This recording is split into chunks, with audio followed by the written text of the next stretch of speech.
It seems like every time Google releases a new phone, there are so many why questions coming up. With the Pixel 4, this is taken to a whole nother level. With all this controversy, should you even still consider this phone? Hey, I'm Brian and this is my review.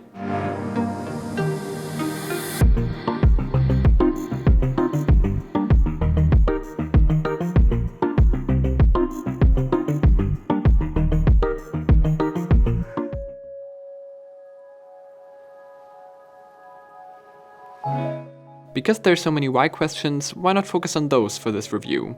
First of all, why did you remove the headphones, but more importantly the stickers from the box, Google? The next why already comes in with the design. Why does Google always have to make their phones look a little weird? The big square camera hump on the back just doesn't look very attractive, and while I do like the panda-style black and white look of the white phone and am a big fan of the orange accent on the power button, I can't help but think that this phone looks more like a toy than a well-built piece of technology. The extremely premium vibration motor and solid construction do counteract this though. The matte glass feels very soft in the hand and also doesn't take on marks like the Pixel 3 did. But I don't understand why Google always has to coat their metal to make it feel like plastic, like is the case with the frame of this phone. At least it's still IP68 water resistant. When we turn the phone around, we already have the next questionable design decision, the huge forehead. I never got used to this while using the phone as my daily driver, it still looks a bit off to me. The side and bottom bezels shrunk significantly from the 3 though, and I guess there's no bathtub at least. What is in that top bezel brings us to another why. Why bother with a gesture control system that has very little functionality that doesn't even work most of the time? I got pretty good at skipping tracks with it, still I do have to pay some attention to it and I can't just do it intuitively. And when that's the case, I can also just press a button which works all the time. The same goes for controlling alarms, and that already covers everything it can do. The detection of hand presence is useful though to automatically turn on the screen when you get near it, making unlocking the phone much more convenient.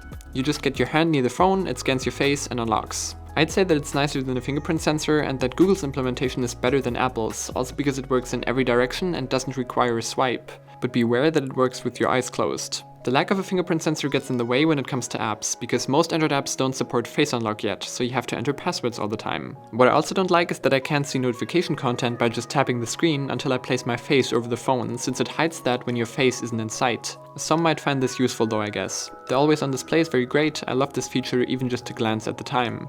And the display is a big positive in general. It's bright, it's beautiful, with the deep blacks and punchy colors of an OLED, and of course it comes with another why question. If you already go through the effort to put in a 90Hz screen, why turn high refresh rate off below 75% brightness?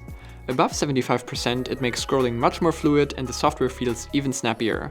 But that makes the lack of it at lower brightness even more evident and honestly very frustrating.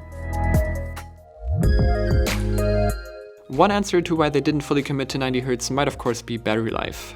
Yes, let's address the elephant in the room, it's not great. It makes the fact that you basically have to use the phone at a higher brightness to get the best experience even more counterintuitive.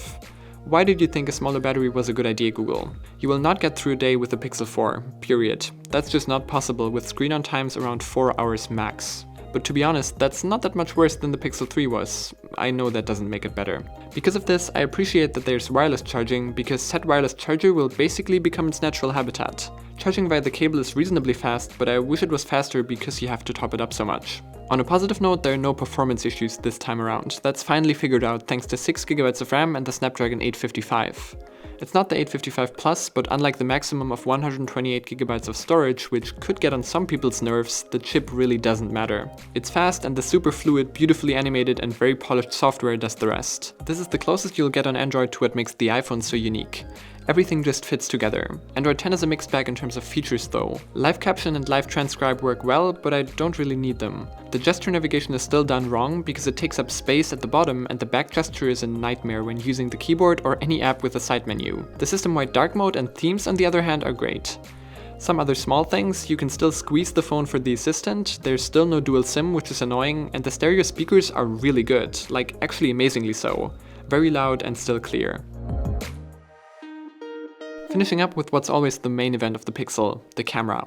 And with that we come to our last why question of the day. Why did they go with the 2x zoom instead of a wide angle with the secondary 16 megapixel camera? Basically everyone agrees that a wide angle is more useful, except Google apparently. And then they didn't even implement the zoom right. There's no shortcut for 2x. Why? Also, the transition between both cameras is in fact not perfect. It's not the same sensor, and that's noticeable. Apple does this better. Raw picture quality is still amazing though. Like last time around, if that's all you care about, the Pixel delivers. The pictures have a very distinct and very processed look. They are super sharp, very color accurate, and super contrasty. As I said before, you'll basically be amazed by every shot, except when it's from the zoom camera, which takes photos that are still pretty soft. This also goes for night sight, which is still amazing, and especially for the new astrophotography mode that I unfortunately couldn't really test since I live in a bright and rainy city. The portrait mode is still killer. Unfortunately it doesn't work with the wide angle lens anymore though. Selfies are as good as ever, and they share the same characteristics as photos from the back camera. Video recording is still not possible at 60 FPS. Really? I said with the Pixel 3 that when buying that phone you do it for the software and camera. That's still true, but now Google has a problem. They didn't do enough to make the camera even better, and Apple has caught up. The Pixel still has stellar picture quality, but the iPhone is up there now. It even has a night mode and has the advantage of a wide-angle lens. Put that together with the even more polished iOS and the fact that battery life is literally more than double on the iPhone 11, and at the same price I just can't recommend the Pixel 4. If the price falls like it has in the past, the Pixel 4 can become a solid option for the best camera quality and software experience at a still affordable price point. But that's just not the case right now, even if I really enjoy using this phone. And by the way, that option also basically already exists with Google's own Pixel 3a, which has most of the same advantages at half the price. And if you don't need the best camera at any cost, you'd also be way better off with the OnePlus 7T, which has way better battery life and a screen that is actually always at 90Hz, while saving you a bunch of money. If you enjoyed this video, you know which buttons to press, and don't forget to press that follow button on Twitter. I'm Brian, thanks for watching, and I'll see you in the next one.